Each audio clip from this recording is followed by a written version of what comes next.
Alexander City. Welcome to the Weekly Outlook. I'm Caitlin Fleming, Managing Editor for Tallapoosa Publishers. Today we feature a portion of Peggy Jackson Wall's 1998 interview with Jenny Lee Kelly and Ernestine Billups on Alex City's first organized church congregations. Churches played an important role in the life of the early families, meeting social needs as well as spiritual.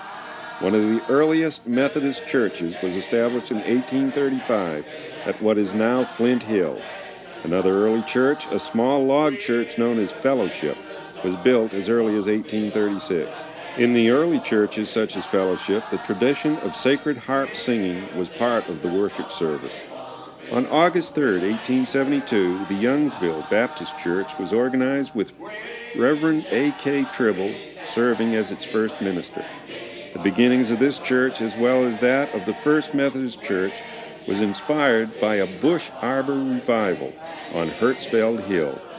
The First Presbyterian Church was established in 1894. The Great Bethel Church was organized in 1880. First one that I remember hearing about was a Primitive Baptist Church that was out west of town. It was about where Elizabeth Russell Allison lived, out where the Russell homes are out there. And then there was a church down around where the Coca-Cola plant is now, which was a church for black people, and they had a cemetery there and a little church. And I think that church was the one that was really the beginning of Reverend Nunn's church there. The church that was at the Baptist church that was out west of town, they built a church there, and then when the logs began to sort of rot, they decided that they would build a new one, and they started looking for another place because the people from the east side of town that came out there to church had to pass by up where the Baptist church is now. They had a cockpit and a gambling thing, and people drank a lot, the men did, and cursed a lot, and so they didn't like to have to go by all that to get to their church out there. So they moved in and built a church in town.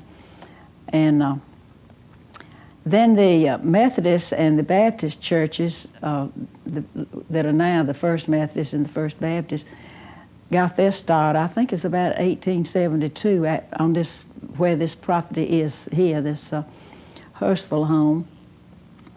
Before the Hurstville home was built here, and there was a big tree out on the hill, and somebody says it's still there. I don't know which one it would be, and I don't know how anybody knows that for sure, but anyway, for a long time it was there. And the Baptists and the Methodists had there weren't any churches other than the ones I mentioned that I know about in town. So they met up here on under an arbor and had a revival and said they were going to build churches in town. So the Baptists were first, and the Methodists organized the churches. So the Baptists organized first, and the Methodists about a year later organized, and out of those two things have come the Baptist church, and the Baptist church is right where it's been for ever since they started. And the Methodist church was on the corner where, as I said, Thomas Motors is, and then after the fire it moved down to where it is now, and it's been there ever since. The First Presbyterian Church was on the corner up there, what I was talking about, well, the same place, and it stayed there until they built their new church out to where it's not located now. Some of the most interesting stories about the church services deal with some of the customs and traditions in the community, such as walking to church, all-day services and dinner on the grounds, recalled by Mrs. Ernestine Billups. We walked to church. We went to different churches every Sunday, and we never missed a Sunday. We lived approximately, my grandmother lived out, they called it Day Rockford Road at that particular time, where the Spring Hill projects are now. And that was the country, as they called it. And we would walk from there to Pearson Chapel Road, is approximately 10 to 12 to 15 miles. This was in the 50s, in the early 50s. I was 7 or 8. From my grandmother's house, I had my sister and brother, Mary Pearl and Edward, my Uncle Freddie, my Aunt Al, Aunt Betty, Aunt Mary Walls, Aunt Aline, and the neighbors next door who was Bud Goggins. And he had 5 children. Baptisms at Darien.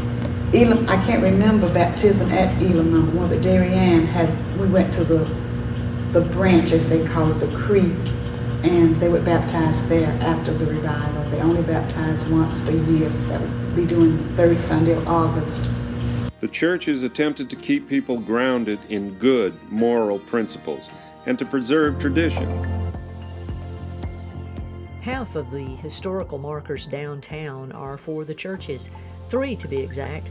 All started in the late 1800s. 2 of the church buildings were destroyed in the 1902 fire. The congregants often shared spaces until settling into their own buildings both before and after the fire. Thanks for joining us for the special edition of the Weekly Outlook. To be notified when we upload our next episode, like the podcast on Spotify, Google Play, Apple Music, or wherever you listen to podcasts. You can support the Weekly Outlook by subscribing at alexcityoutlook.com/subscribe, or click the listener support link below.